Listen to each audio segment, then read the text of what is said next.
Okay, so when I say the word fairy, what's the first image that pops into your head? I'm guessing it's probably something small, sparkly, maybe with some butterfly wings. Well, whatever you're picturing, I'm going to ask you to just set it aside for a minute because we are about to pull back the curtain on the secret history of fairies. And trust me, it's a journey that goes from all powerful gods all the way to the deepest, darkest corners of the human mind. So seriously, go ahead, try to picture one right now. Get that image clear in your head. Is it Tinkerbell, a helpful little pixie? Because the creatures our ancestors called fairies, well, they were a whole other story. Something much, much older, and frankly, a lot more dangerous. All right, let's break this down. On one side, you've got the modern fairy. She is a product of Victorian storybooks and, Disney movies. But on the other side, that's the original, the folklore fairy. And these guys? Oh, they were a different league entirely. They weren't tiny sprites. They were often human-sized, described as having this kind of impossible, otherworldly beauty, and they wielded the power of gods. These were beings you had to respect, and more importantly, beings you had to fear. So where in the world did these incredible beings even come from? Well, to find that out, we have to rewind the clock. Way, way back to the foundations of Celtic and Norse mythology. Because it turns out the first fairies, they weren't little spirits of the forest, they were a race of fallen gods. Everybody, meet the Tuatha De Danann. In ancient Ireland, these weren't just characters in a story. They were a divine race, total masters of magic, who showed up on the island wrapped in a mystical fog.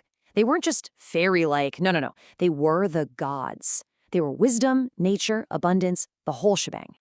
So how does a race of gods end up as the fairies of folklore? Well, it's a story of a great retreat. After a huge battle with mortal humans, the ancestors of the Irish people, the Tuatha De Danann were defeated. But here's the twist. They didn't just vanish. Nope, they just withdrew.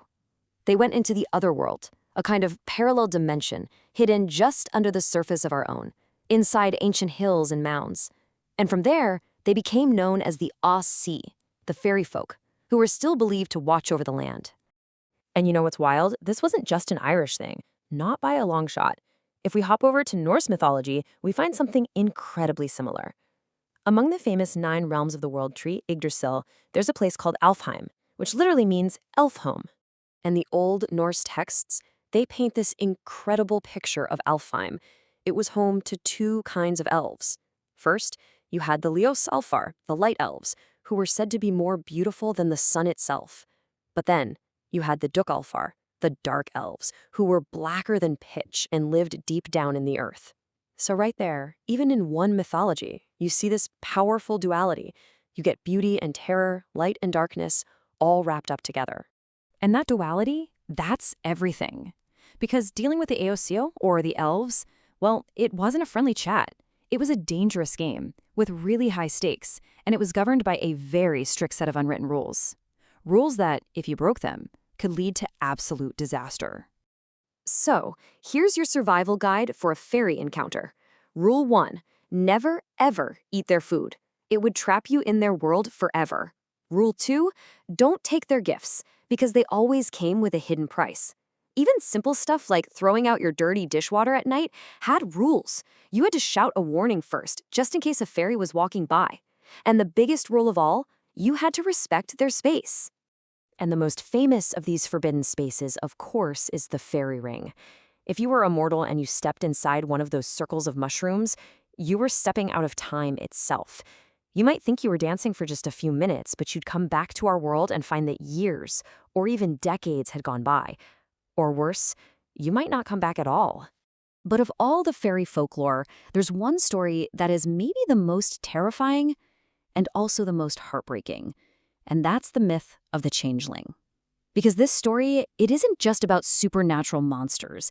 It's about a very, very human response to fear and confusion and utter despair. The idea is just chilling. The belief was that fairies would sneak into a home, steal a healthy human baby from its crib, and leave behind one of their own, a sickly, strange fairy creature in its place. This replacement was called a changeling. So how would a family know their child had been swapped? Well, the folklore laid out some pretty specific and unsettling signs. The changeling was said to cry all the time, inconsolably. It had this ravenous appetite that could never be satisfied. It might have unusual physical features, fail to learn to talk, and hate being touched. Does any of that sound familiar? And this is where the whole story just pivots and becomes something so profoundly human and so tragic. Researchers now are almost certain that the changeling myth was a way for people in a pre-scientific age to explain children with conditions they had no words for: developmental disabilities, genetic disorders, neurodivergence. In a world without medicine or doctors to give them answers, parents turned to folklore to make sense of a child who was different. And don't just take my word for it. Researchers like Sheridan Barrier have studied this stuff extensively. As she puts it, the descriptions of changelings line up so well with symptoms we now associate with autism. It all came from a lack of understanding. The traits we recognize today were once seen as proof that your child wasn't actually human. And you have to understand, this belief, it had terrible real-world consequences. In a world before modern support systems, where every mouth to feed was a struggle, a child with high needs could be seen as a threat to a family's survival. Believing that child was an inhuman changeling, it sometimes became a horrifying excuse for neglect, abandonment, or even worse. Okay, so you might be thinking, sure, that's all ancient history, we have science now, we don't believe in that stuff anymore. But what if I told you you're wrong?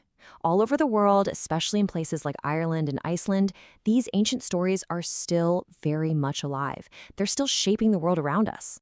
Let's go to Iceland. Here, they have what are called the Huldufólk, or the hidden people.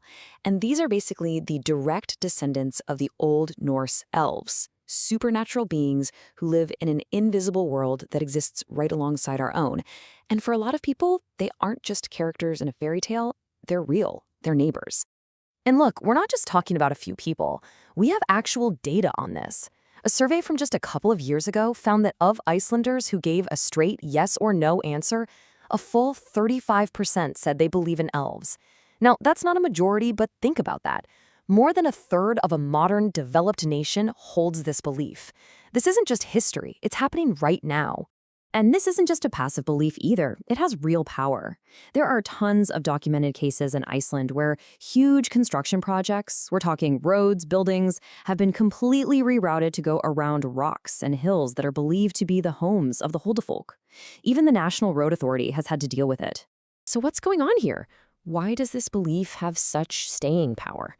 Well, in modern times, the hidden people have kind of taken on a new job. They've become guardians of the environment.